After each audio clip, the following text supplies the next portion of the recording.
बहुत सारे ट्रिगर्स हैं जिस पर फोकस करना है, खबरें हैं जिनका इम्पैक्ट स्टॉक्स पर दिखेगा। आइए जान लेते हैं। पूजा हमारे साथ जुड़ चुकी। पूजा, मॉर्निंग, बताइए। Good morning Neha. शुरुआत नतीजों से करेंगे। आज एचडीएफसी लाइफ के नंबर्स आएंगे निफ्टी से, और वायदा बाजार से एलएनटी टेक और ओरेकल फाइनेंशियल, ये कुछ नतीजे आएंगे जिस पर की नजर रहेगी। आदित्य बिरला फैशन की भी आज बोर्ड की बैठक होगी जिसमें कि पूंजी जुटाने को लेकर कुछ फैसला आ सकता है, और इसके चलते हम देख रहे हैं कि 2-3 दिन से स्टॉक एक्शन में बना हुआ है। आज वित्त मंत्री की बैठक भी होगी तमाम बैंकर्स के साथ, और इसमें फाइनेंशियल इंक्लूजन स्कीम्स की समीक्षा की जाएगी। ग्लोबल अगर देखें तो यूएस में दिसंबर महीने के सीपीआई के आंकड़े आएंगे तो ये काफ़ी इंपॉर्टेंट होंगे, इस पर दुनिया भर के बाजारों की नज़र होगी। और यूके में भी सीपीआई और पीपीआई के आंकड़े आएंगे। इसके अलावा यूएसए में बीज बुक की भी घोषणा होगी जिसमें कि कुछ आर्थिक जो जानकारी है यूएस में वो यहाँ पर मिलती है, तो इस पर भी नजर होगी कि क्या कुछ अपडेट्स वहाँ पर निकल कर आते हैं। अब आते हैं प्राइमरी मार्केट पर। लक्ष्मी डेंटल आईपीओ आज बंद होगा दूसरे दिन। यह आईपीओ करीब 16 गुना सब्सक्राइब हुआ है। रिटेल हिस्सा 29 गुना सब्सक्राइब हुआ है।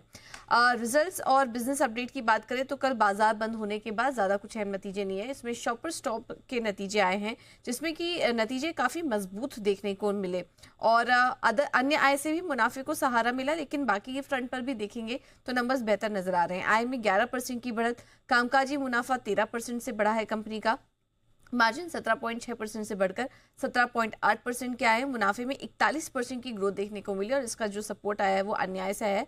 अन्य आय जो है वो 3 करोड़ से बढ़कर 23 करोड़ की आ गई है। इसके अलावा कंपनी ने कुछ कैपेक्स की भी घोषणा की। तीसरी तिमाही में 53 करोड़ का कैपेक्स भी किया है, तो ये कुछ यहाँ पर नंबर्स देखने को मिले हैं। कुल मिला के नंबर्स अच्छे दिखाई दे रहे हैं। 16 विनयार्ड्स यहाँ पर तीसरी तिमाही के अपडेट्स आए हैं। कंपनी के आय फ्लैटिश रही, 0.7% की यहाँ पर गिरावट देखने को मिली है, जिसमें कि ओन ब्रांड्स अगर देखें तो वो 1% बढ़े हैं। वाइन टूरिज्म में 11.5% की बढ़ोतरी देखने को मिली है, और तीसरी तिमाही में अब तक का सबसे अधिक ओन ब्रांड जो आय है वो दर्ज किया गया है। वाइन टूरिज्म का भी आंकड़ा काफी अच्छा रहा है, तो ये इस अपडेट के चलते आज इस स्टॉक पर भी नजर रखिए।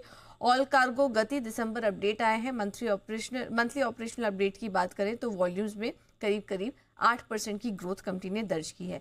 अब आते हैं खबरों वाले शेयर्स पर। आज टेक्सटाइल कंपनियों पर नजर रखिए। अरविंद, वर्धमान टेक्सटाइल्स, केपीआर मिल जैसी कंपनियां फोकस में रह सकती हैं, क्योंकि अब एक एक करके बजट से जुड़े जो फाइन प्रिंट्स है, एक्सक्लूसिव जानकारी है, वो मिलनी शुरू हो गई है, और माना जा रहा है कि बजट में टेक्सटाइल्स और गारमेंट एक्सपोर्ट पर इस बार फोकस होगा। कई तरह के यान और मशीनों पर ड्यूटी घटाने की तैयारी सरकार कर रही है, जिसमें कि पॉलिस्टर, विस्कस, स्टेपल फाइबर पर ड्यूटी घटाने की तैयारी है। इसके अलावा 15% तक इस स्पेस में एलोकेशन भी बढ़ सकता है। तो लेबर इंसेंटिव सेक्टर होता है ये, इस पर आप नजर रखिए। आज टेक्सटाइल कंपनियां इसके चलते फोकस में रह सकती हैं। हीरो मोटर कॉर्प पर भी नजर रखिए। न्यू डेस्टिनी 125 सीसी लॉन्च की है, जिसके कि 3 वेरिएंट कंपनी ने लॉन्च किए हैं। शुरुआती कीमत 80,450 होगी, और जो रेंज है वो 80,450 से 90,300 के बीच इन वेरिएंट्स की कीमत होगी। IRFC कंपनी ने यहाँ पर एक कोल ब्लॉक के डेवलपमेंट के लिए झारखंड में 3,166 करोड़ की सबसे कम बोली लगाई है। मैथन एलॉयज पर भी नजर रखिए। दिल्ली या उसके आसपास जमीन खरीदने के लिए विभिन्न प्रस्तावों पर कंपनी विचार कर रही है। ऑल कार्गो टर्मिनल्स पर भी नजर रखिए। कंपनी की 17 जनवरी को बैठक होगी, जिसमें कि QIP या प्रेफरेंशियल शेयर्स के जरिए कंपनी पूंजी जुटाने पर फैसला ले सकती है।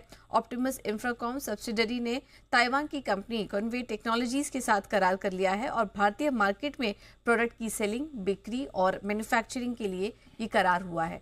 आखिर में कुछ प्रमोटर एक्शन और फंड एक्शन भी देखने को मिले हैं। एमके ग्लोबल फाइनेंशियल सर्विसेज की बात करें तो डॉली खन्ना की तरफ से यहाँ पर अधिग्रहण हुआ है 0.28% शेयरों का, और होल्डिंग जो है वो उनकी बढ़कर 2.48% से बढ़कर 2.76% हो चुकी है। ऑलराइट, चलिए, तो ये कुछ महत्वपूर्ण खबरें जिन पर हम नजर रखेंगे। थैंक यू पूजा डिटेल के लिए।